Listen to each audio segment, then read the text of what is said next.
Now we will move on to Emergent Enforcement Solutions. You should have information in front of you for this. So this is a different company from the one that we were using on Highway 50. That company is no longer even considered for anything speed related, so just know that this is a completely separate company that's going to present to us tonight. Thank you guys for having me. Do I need to press something here? Nope, you're still on. Thank you guys for having me. My name is Russell Sarpy. I'm one of the owners of the company, Emergent Enforcement Solution. I'm a retired narcotics agent from Louisiana. I spent 20-something consecutive years as the FBI Violent Crimes Task Force agent and Drug Enforcement Administration agent. So my background is all law enforcement, and about 10 years ago, me and my business partner got in this venture to identify trends in the throughout the United States where fatalities, wrecks had increased due to when COVID hit, and also the inability for municipalities to be able to hire law enforcement. It's always a high turnover rate in law enforcement where when that occurs, you start seeing things that sacrifice, and usually traffic is one of them. So that's why we got involved in this. We not only got involved in it to provide a high-level public safety solution, we got involved in it to also do it different than what most other vendors were doing it at the time. Most vendors, when we got into this, were all a revenue share model vendor. We never participated in revenue share, meaning that we get 40%, 50% of your revenue. We have a set fee module, which is how we make our money from the system. The good thing about Colorado is Colorado adopted a law that really eliminates the ability to come in and do revenue share, which I applaud Colorado for that. And so we've been in Colorado now for a little over 2 years. We have a wide adoption coming on to our system. It's been taking a while to educate municipalities and for me to travel all across the state. I'm here every week. Every week I fly in and I'm all over the place. I'm gonna be in Cortez Wednesday, Kit Carson tomorrow, I'm in La Junta today, La Hara, Thursday. So I'm all over the place, and these names really get me.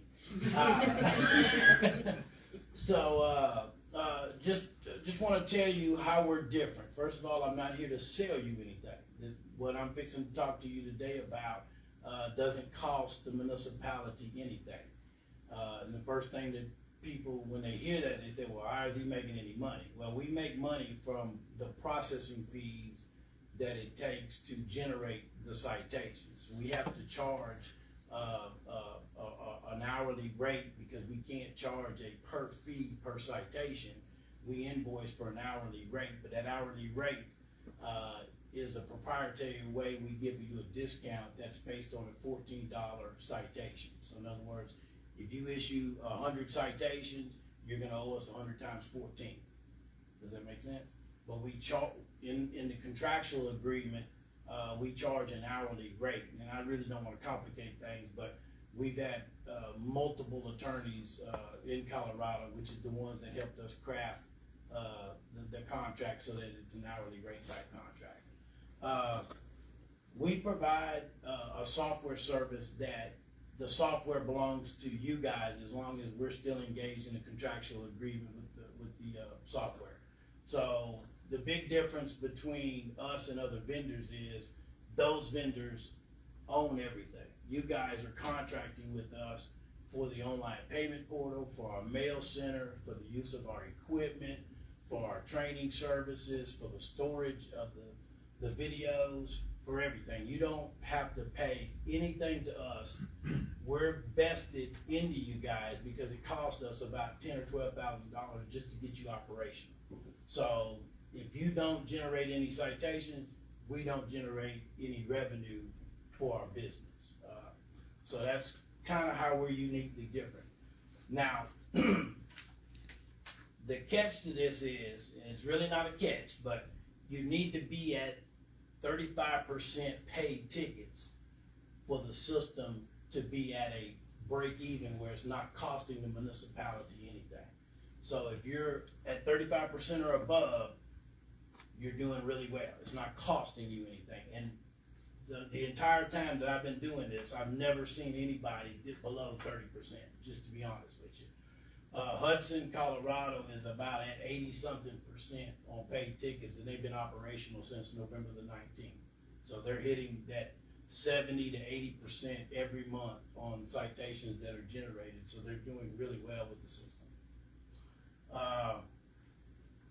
Any questions so far? Would we as a municipality have to adopt a specific ordinance for this to be able to work? Yes, sir, you do. Yeah, the state requires, from my understanding, and that's the way all municipalities are doing it, to adopt a municipal ordinance for automated speed cameras. Okay, thank you. Yes, sir. If you're not familiar with the law or how photo speed works, you have to. The way we're doing it with your municipality that doesn't cost you anything is that we provide a handheld LiDAR camera gun to the police department. So what makes us uniquely different is you're not spending money to put a pole out there. You're not spending money to buy a trailer to put out there. You don't even know if photo speed enforcement is something that you really want, right?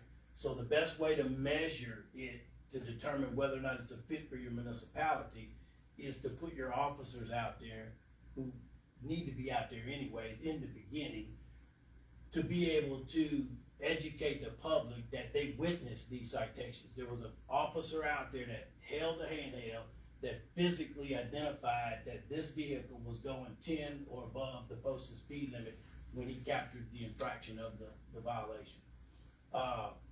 At any given time, what we like to say is that you can transition from an officer utilizing the gun to a fixed pole or to a mobile speed trailer. But I always say there's no point in putting the cart before the horse because you don't know if this is what you really want to do in the first place. So this just gives you a no-cost way to launch it to determine if it's a good fit for you guys. So with one of our friends over in Springfield, Mike Palacios, he's been working with Todd, and that's how they got a hold of Mr. Russell here.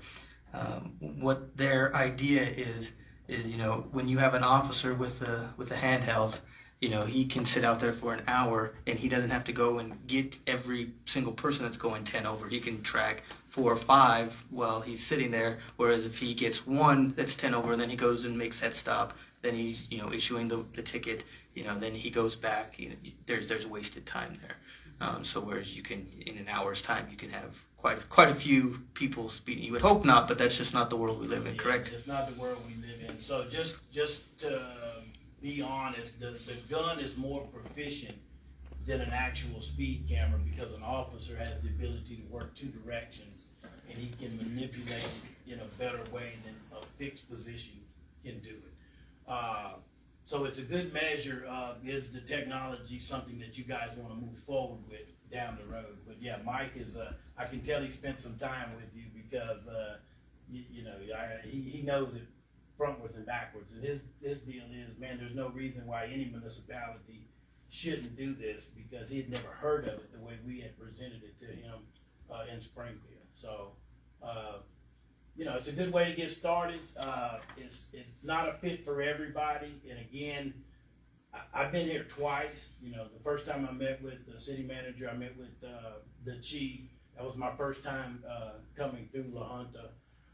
But your speeders that are coming through here, without me even doing a speed study, which we do speed studies, I can just tell you everybody's doing 12, 15, 20 over the posted speed limit coming inside the city from both directions. It's no doubt.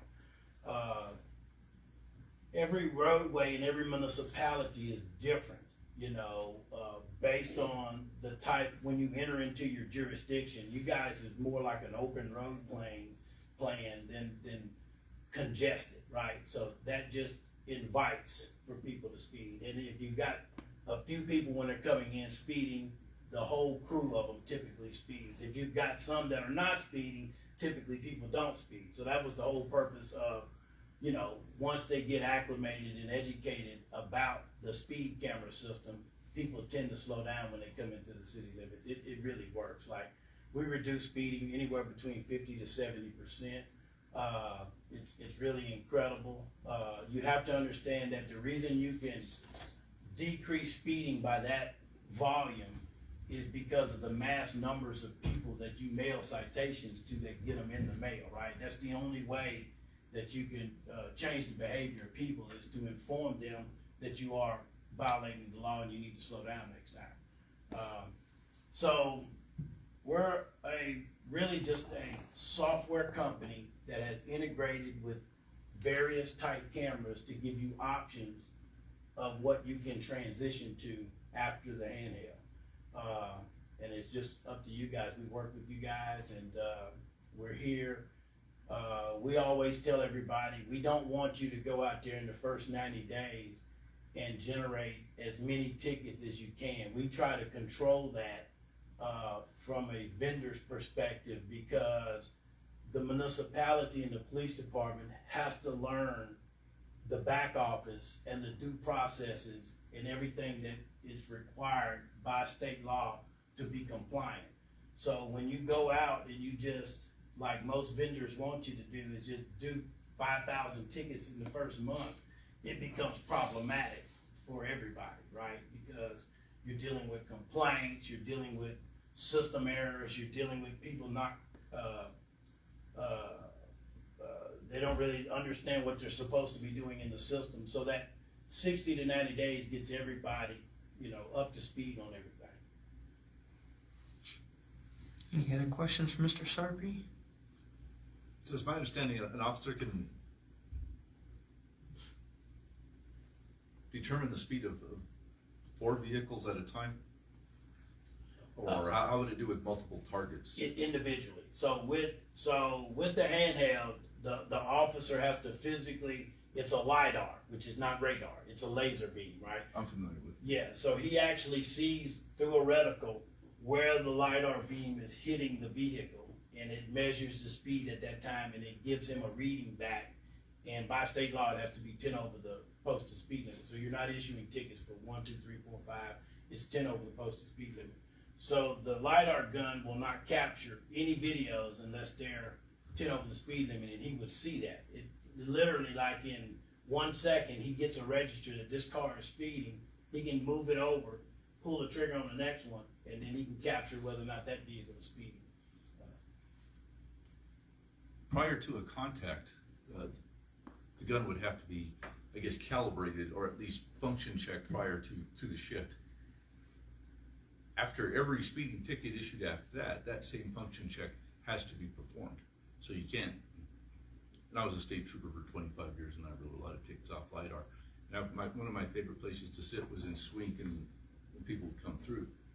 So I would clock a vehicle, run them down, issue the citation, but then I would have to check with predetermined distances, because I used the LiDAR, after that contact and prior to the next one.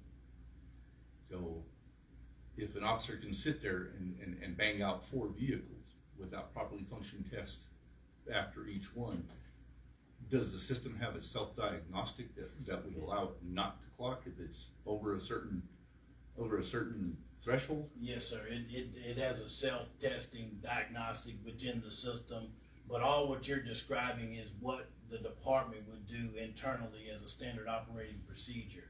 We recommend that before and after shift. In other words, if you're out there for 2 hours, you're checking it prior. You can check it during your shift as well, right? During your 2-hour period.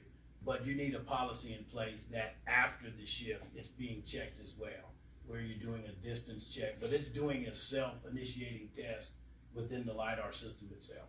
And to comply with Colorado weights and measures, and I know we're dealing with light, what would be the recalibration standard? How often would we have to send a handheld back to your department, or who would we send it to for recalibration to make sure there's properly functioning? Yeah, and so we cover the cost on that because it's our equipment, but we're having you send them to the Colorado Department of Agriculture, where they do all of The weights and measures. so you're doing it right here in Colorado. So we were sending them back to the manufacturer, but when we found out through Hudson that that's who they were using, we just started using them as well. So it's up to you guys. I don't think it's a clear definition in the law.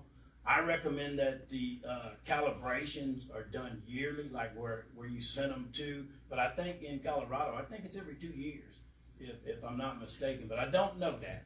But I would recommend that you do it at least every year. And the reason I'm saying that is that's been the adoption throughout the entire United States. Most laws that are in place, even like in Louisiana, requires that you send it back to the manufacturer or something like the Department of Agriculture to get the annual certifications of the gun. And for an officer to be certified to use it, would they have to demonstrate a proficiency in, because in Colorado, a speed capturing device, radar or LiDAR, is only a confirmation of the officer's visual estimation of speed. So is there somebody that would ride along with that officer or go to a place and that officer would say, okay, that vehicle's 10 over, and then confirm that? So how do we get to the point of officer proficiency instead of relying solely on the instrument? Because, like I said, in Colorado, it's been adopted by the courts that a radar or a LiDAR, when it captures a speed, is merely a reinforcement of the officer's visual estimation of speed. When I became radar certified and LiDAR certified, I had to be within 3 miles over 20 clocks, approaching, receiving, and stationary. So is there the same type of curriculum or standard that officer would have to use? Well, we come in and we provide in-house training on site for the use of the camera system itself, right? We don't provide any LiDAR instructor training. That's something that the department needs to have on its own and develop its own policies and procedures for that. We don't really get involved with that, right? You know, when it comes to the law and what policies and procedures that you guys adopt, again, I just want to say that's the beauty of us, that we leave that to the police department and the municipality to come up with a system. When I direct you to call Chief Scott Cedric at Hudson, he developed a program, and that's the beauty of our system. It allows you to develop your own internal program for how you want to deploy the system. You're not just doing it based on this is what the vendor is saying. This is the law that the vendor is telling you about, right? We're not doing any of that. This is something that your city attorney, the chief of police, and the leaders of the municipality can come together and say, this is how we want to deploy the system. We don't make any recommendations. Does that make sense? It does. It does. And I appreciate it. I'm a big fan of the tool. I used it for many years. Yes, sir. I enjoyed it. Yes, we do have a speeding problem in Lana, so I appreciate you taking the time to answer my questions. Yes, sir. Yes, sir. Thank you. Thank you for the questions. And really, the only way that, I go to council meetings, and usually it's turmoil within the council meetings. You guys are really good. You seem to all like each other. But it's good to ask the questions, because that's really what I'm good at, is explaining to you this, because I don't want you to have a false interpretation of the system, because I'm going to invest $10,000 into this with no binding contract. So that's the other deal. Like, we don't hold you to a 1 year, 24-month contract. You can cancel services at any time with a 30-day written notice. So I just need to also, just like you're evaluating me, I'm evaluating the municipality, because at the end of the day, I make the final decision. Are you a good fit for us as well? Which I know you are, but you get where I'm going with that. So questions is the best way to determine in the beginning, is this something that you guys would like to initiate and try, so. The only thing I'd like to say is, like he said and Joe said, Todd has already spoken within this. This is direction from him, and it's I think he thinks is a good fit for Lana. I know the trailers people have concerns about that, and it being the law enforcement not out there enforcing the law in this case, you know, that's how it would start out. And I think it's a good fit, but that direction is from Todd. So just so the citizens know that it's not something the council is putting out there. It's our police department that is putting this out there. So Yeah, Todd wanted to be here tonight. He had some other prior commitments, so he couldn't make it. Do you want to talk briefly about the poles and the trailers that you do and those next steps and what those look like, Yeah. price-wise? Yeah. So we're one of the least expensive vendors as well. One of the things that we promote is not upcharging for hardware. We solely make our money as a partnership with you guys for processing tickets. So we use vendors like Tatile, Stalker, Traffic Logic. We integrate with a variety of cameras. In the brochure that you have there, you'll see the first camera, which is the handheld LiDAR camera gun. It's free, okay? The second one, that camera can be retrofitted to a pole. So we charge 15 grand. That's the total fee if you have 110 electricity stubbed out at an existing pole, which I think you guys have some poles out here that, you know, we'd have to explore that. But there would be increased cost if, you know, if we have to put solar on a pole, right? It's about a $5,000 increase. We don't upcharge for that. That's just what it costs to have that camera installed on a pole that is solar, okay? The trailer is solar. That camera that you see in the middle is retrofitted to the trailer. It's the same camera that's on the trailer. The trailer is solar powered. It's $31,500 out the gate. We don't mark that up. That's what we pay for the trailer, and then to retrofit the components to make it work. So it's $31,500 and then $15,000. And if you wanted solar on a fixed pole, it's going to be another $5 grand. And we deal with a vendor here in Colorado that provides the solar components for everything. So that's basically the price. And again, I just want to say Hudson, within 90 days, a little over 90 days, with limited enforcement that they've done, had already generated 30 grand to acquire that. And when I say limited enforcement, the chief mandated no more than 2 hours of enforcement per officer during daylight hours, because the gun only can be used at daylight hours. Okay, that's another deal. So you're limited for the time span with the handheld gun solely for daylight hours. He only worked 2 hours, no more than 2 hours, and they only worked about 15 days total to generate that amount of net revenue. So it's, you know, it's just an eye opener, and I think your traffic is more than what Hudson is, just to be honest with you. We didn't do any speed studies here, but just eyeballing it out there, it's pretty substantial traffic coming through here. And the reason I brought that up is because Todd, if this does go well and he is able to generate, he wanted to get to the ones that go on poles for the school zones. That was what his plans are.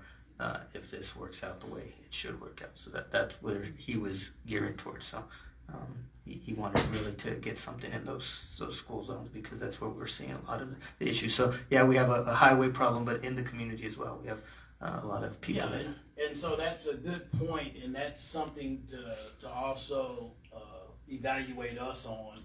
The reason we encourage the transition, and then for you, and we don't upcharge and to make it affordable for you to buy those equipment, is because most companies are not going to suggest you put their equipment in a school zone that's not high volume traffic. It was probably the same reason you guys were dealing with this trailer deal, that they didn't want to do it. I don't really know, because you guys got high volume traffic out there. I don't really understand that part of it, but that's what you deal with when you deal with other vendors, and there's a lot of vendors in Colorado, trust me.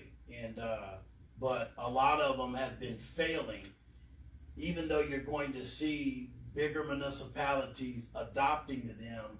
We've already got calls from those bigger municipalities about transitioning, but they're stuck in 2-year and 4-year contract that they can't get out of. So my job is to just educate as many people as possible. I benefit from that.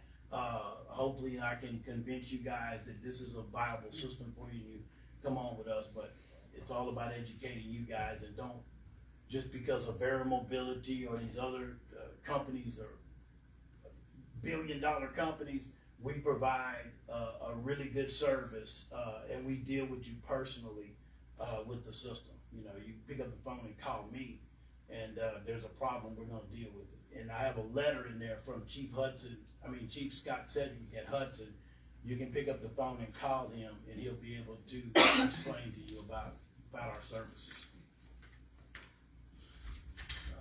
You mentioned about the paid tickets. What about the unpaid ones? Yeah, good question. So, when I said that Colorado has a good law, well, they also have some parts in the law that's not so good, right? And I would think that that's part of the non-paid tickets. You have to come up with a collection agency that's gonna work for you for all the tickets that are non-paid. Now, I can tell you what we're doing in Hudson.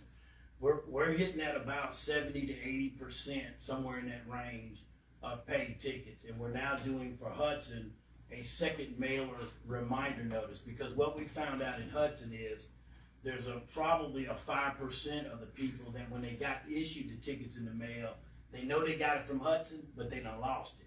So they're calling up there, asking them, can they locate their ticket and whatnot. So we feel like we can set out a second reminder notice. Now, we're charging you $1 to send the second reminder notices out. You can't really eat that cost.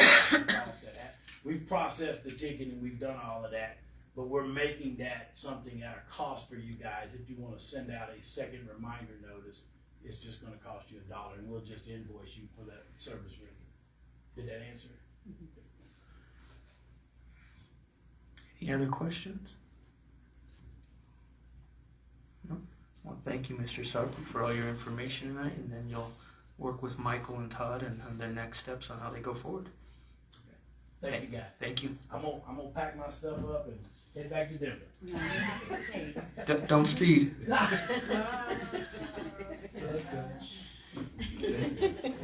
Yes, sir.